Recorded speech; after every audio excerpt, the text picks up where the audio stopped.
Your scores on this test will determine how much money this suck shack gets for years to come. So we will spend every moment of the next 2 weeks drilling the questions and answers into your soft little skulls. Sure is too gregarious, as peaceful is too bellicose. Okay, children, the answers to the standardized test fall into 12 basic patterns. Repeat after me. Akaka, dabaka, akakaka. Akaka, dabaka, akakaka. Standardized tests don't really teach you anything. All they do is exploit loopholes, and that's how you get a good grade. For English, if you don't know the answer, the shortest answer is probably the correct one. Standardized testing was originally put into play so that every child receives a fair chance to succeed in school. The amount of testing varies by school and state. Although the original intentions are good, testing can have a negative impact on education. It seems that classroom learning, in some instances, has become all about meeting the standards. Here we go. Global history. Global history. U.S. history. A language. Math A. Math A, Math B. Math B. English. I think even though they didn't tell us, like we were preparing for the test the entire year anyway, you know. So, did it interfere with my education? I don't know, because I mean, how do you really know if you're preparing for a test if they don't tell you? You know.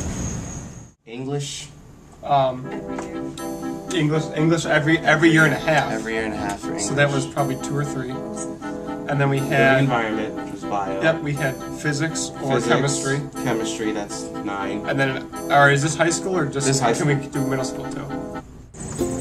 It had more constraints when we had to learn, like when the teachers had to teach to the test. There wasn't as much like asking questions. They're like, you'd ask a question like, but why? And they'd be like, oh, don't worry, it's not on the test. And so not a lot of important questions to answer.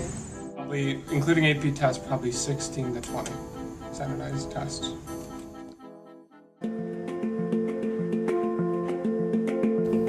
Teachers are only teaching what is on the paper. Students aren't allowed to explore. Money is put towards testing rather than teaching. New York City spent $130 million on raising standards in 2008 alone. Good teachers are being fired for not meeting standards. Schools are closing. Tests don't account for important variables such as location, resources, talent, money, and other circumstances. Schools that fail to make progress face severe penalties like decreased funding. New proposals would make the penalties even harsher. Some argue high-stakes testing has forced teachers to teach to the test, giving schools an excuse to cut civics and art classes because they're not a part of federal tests. Standardized tests definitely hindered my ability to think out of the box. It's not until I got to college that I was able to really learn how to use my brain and really learn how to express myself. Students that are graduating, they can take the test well, but they can't function in society. And that's detrimental, and that's just kicking ourselves in the butt. One problem with standardized testing is that there's no way to adapt and to relate to this changing world. How can we standardize creativity? You cannot create a set of rules when society mandates that the rules change with it. So we must ask ourselves what we want to be teaching our children. Do we want to teach them how to just fit the standards?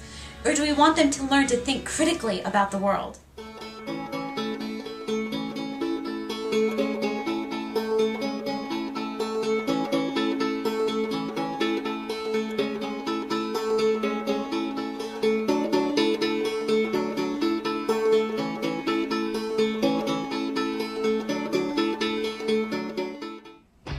Hi, my name is Elizabeth Wells, and I helped to conduct the interviews and help brainstorm.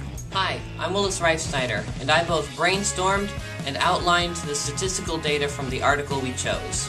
Hello, I'm John Feinstein, and I helped to collaborate ideas and research stats and data for this project. Hi, I'm Allison Miller, and I edited this video and I helped with the interviews. I'm Natalie Stormer, and I assembled all the montages, edited this film, and collected all the pictures.